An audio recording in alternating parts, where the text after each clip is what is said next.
Bismillahirrahmanirrahim. Assalamu alaikum viewers. Today we are going to learn about noun cases. Noun किस हालत में इस्तेमाल हो सकता है, आज इस वीडियो में ये पढ़ेंगे कि आपको पता होना चाहिए। नाउन के बारे में पता होना लाजमी है, लेकिन ये भी पता होना लाजमी है कि नाउन जो होता है वो नाउन किस किस जगह इस्तेमाल हो सकता है। तो इस लेक्चर में हम पढ़ेंगे कि एक सेंटेंस बना हुआ है, उस सेंटेंस में हम जो नाउन है हमारे पास वो किस जगह पे इस्तेमाल कर सकते हैं। ठीक है, तो हम देखते हैं कि नाउन की केसेस कितनी है, मतलब नाउन कितनी हालतों में इस्तेमाल हो सकता है। नाउन 6 हालतों में इस्तेमाल होता है। आज यही 6 हालतें जो 6 केसेस हैं नाउन की, वो 6 ही केसेस इस लेक्चर में पढ़ेंगे। और वीडियो को लास्ट तक देखिएगा और वीडियो को लाइक करना मत भूलिएगा, वीडियो को लाइक कर दें। और अगर आप हमारे चैनल पे नए हैं तो चैनल को सब्सक्राइब जरूर कर दें। तो चलिए दोस्तों, without consuming your energy and without consuming your time, let's learn now.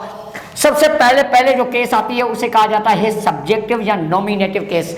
Nominative case noun की उसे क्या है देखते हैं। नाउन की नॉमिनेटिव केस किसे कहा जाता है देखते हैं। कभी भी कोई भी नाउन आप ले लें, फॉर एग्जाम्पल कोई भी नाम ले लें, फॉर एग्जाम्पल अली मैंने कहा, वो अगर आप सब्जेक्ट की जगह इस्तेमाल करेंगे तो उस केस को क्या कहेंगे, the noun when the noun is used as a subject, that case of noun is called nominative or subjective case. For example case है, मैंने कहा अली goes there, तो मैंने यहाँ पे अली कहाँ पे इस्तेमाल किया है, नाउन के यहाँ पे सब्जेक्ट की जगह। तो इस केस को नाउन की को क्या कहा जाएगा, नॉमिनेटिव केस ऑफ नाउन या सब्जेक्टिव केस ऑफ नाउन। यहाँ पे एक बहुत ही आम चीज मैं आपको बताने जा रहा हूँ। देखें, नाउन जो होता है, नाउन की 6 केसेस होती हैं, लेकिन प्रोनाउन की 3 केसेस होती हैं। ठीक है, जो रेन मार्टर में लिखी हुई है, लेकिन यहाँ पे नाउन की केसेस पढ़ रहे हैं, इसीलिए नाउन की 6 केसेस हैं। दूसरी केस क्या है, एक्यूजेटिव केस और ऑब्जेक्टिव केस। ये कब इस्तेमाल होते हैं, ये क्या है, कौन सी केस है, जब भी कोई भी नाउन ऑब्जेक्ट की जगह इस्तेमाल हो जाए तो उस केस को क्या कहा जाएगा, एक्यूजेटिव केस या ऑब्जेक्टिव केस। कैसे, मैं सेंटेंस बना देता हूं, आई टीच अली। तो मैंने सेंटेंस कहा आई टीच अली, मैं अली को पढ़ाता हूं। यहां पे अली कहां पे इस्तेमाल हुआ है, आप वर्ब के बाद ऑब्जेक्ट की जगह इस्तेमाल हुआ है। तो इस केस को क्या कहेंगे, हम इसे कहेंगे एक्यूजेटिव केस और ऑब्जेक्टिव केस ऑफ नाउन। अभी चलते हैं नंबर 3 पे। नंबर तीसरी केस क्या है, number 3rd case possessive case, जिसका दूसरा नाम जेनिटिव केस है। जिसका दूसरा नाम क्या है, जेनिटिव केस। तो ये क्या है, ये शो करती है पोजीशन। जब भी किसी भी नाउन के साथ अपॉस्ट्रोफी का इस्तेमाल हो जाए और हम मिल्कियत शो करें तो उस नाउन की केस को क्या कहेंगे हम, पॉजिटिव और जेनिटिव केस। इसका एग्जांपल क्या होगा, चलिए एग्जांपल को देखते हैं। I this is Ali's pen, this is Ali's pen. मैं ये सेंटेंस बना देता हूं क्योंकि मुझे अली को ही इस्तेमाल करना है। जब एक सेंटेंस मुख्तलिफ जगह पे इस्तेमाल करूंगा तो आपका कॉन्सेप्ट बिल्कुल क्लियर हो जाएगा।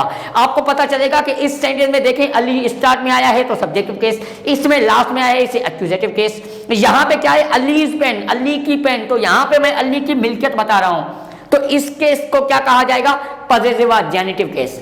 जहां पे किसी भी नाउन के साथ अपॉस्ट्रोफी इस्तेमाल हो जाए तो उस केस को क्या कहा जाएगा, पॉजिटिव केस। हम आगे चलते हैं। अभी उसके बाद आती है वोकेटिव केस, नाउन की चौथी केस से। वोकेटिव केस किसे कहा जाता है, When any noun is addressed, जब भी किसी नाउन को एड्रेस किया जाए, मतलब यह है कि नाउन को बुलाया जाए। जैसे फॉर एग्जाम्पल अली खड़ा हुआ है तो मैं क्या कहूंगा, अली कम हियर, अली इधर आओ। अभी यहां पे देखते हैं अली काम कर रहा है, नहीं कर रहा। देखते अली पे काम हो रहा है, नहीं हो रहा। अली की मिल्कियत बताई जा रही है, नहीं बताई जा रही। तो इसका मतलब है ये तीनों केसेस तो नहीं है। अगर अली काम कर रहा होता तो मैं कहता सब्जेक्टिव केस, अगर अली पे काम हो रहा होता तो मैं कहता ऑब्जेक्टिव केस या एक्यूजेटिव केस, अगर अली की मिल्कियत बता रहा होता तो मैं कहता पॉजिटिव और जेनिटिव केस। अब यहाँ पे क्या है, अली को बुलाया जा रहा है और अली से बात की जा रही है, Ali is addressed, that's why this is called the vocative case. Vocative case में क्या होता है, किसी भी नाउन को एड्रेस किया जाता है। When any noun is addressed that is called the vocative case. ठीक है, हम आगे चलते हैं डेटिव केस। अभी डेटिव केस किसे कहा जाता है, आपको शायद पता हो, लेकिन मैं दोबारा बता देता हूं। ऑब्जेक्ट की 2 किस्म होती हैं। एक ऑब्जेक्ट की किस्म को कहा जाता है डायरेक्ट ऑब्जेक्ट और दूसरी किस्म को कहा जाता है इनडायरेक्ट ऑब्जेक्ट। इनडायरेक्ट ऑब्जेक्ट होता है किसी बंदे का नाम, और डायरेक्ट ऑब्जेक्ट होता है किसी चीज का नाम, किसी चीज का नाम। फॉर एग्जाम्पल आई से I gave Ali a book, मैंने अली को एक किताब दी।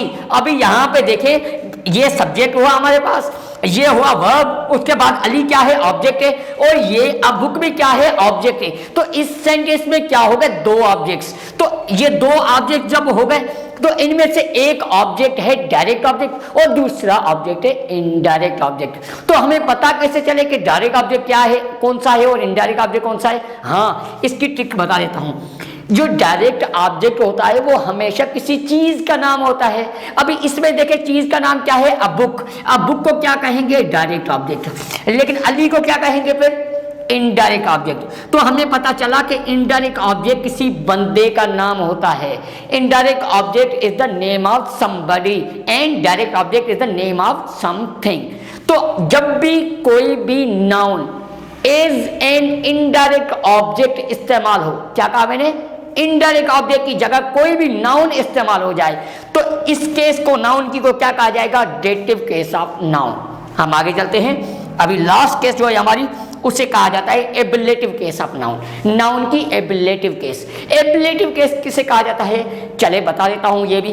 When any noun is used in the agent position. Agent position किसे कहा जाता है, चले ये भी आपको पता शायद नहीं हो तो मैं बता देता हूं। जब हम पैसिव वॉइस बनाते हैं, बाय के बाद जब किसी नाम आता है तो वहां पे उस पोजीशन को, एजेंट का मतलब होता है अहम position. For example I say this letter is written by, ये खत लिखा जाता है, तो आगे जो वर्ड आएगा वो पूरे सेंटेंस को रिप्रेजेंट कर रहा होता है, तो इसीलिए वो एक अहम पोजीशन है। तो इसीलिए क्या कहेंगे, this letter is written by Ali. तो हम यहां पे देखेंगे कि अली कहां पे इस्तेमाल हुआ है, बाय के बाद। बाय के बाद जब कोई नाउन, कब बाय के बाद, वो बाय के पैसिव वॉइस में इस्तेमाल होता है, ये याद रखना है। पैसिव वॉइस में जो बाय इस्तेमाल होता है, उसके बाद जब भी कोई नाउन इस्तेमाल हो जाए तो उस नाउन की हालत को क्या कहेंगे, ablative case of noun. I hope you must have understood this video. You must have learned something from this video. Video आपको जरूर पसंद आएगी। वीडियो को लाइक करना मत भूलिएगा और वीडियो को शेयर जरूर कीजिएगा। Thank you so much for watching.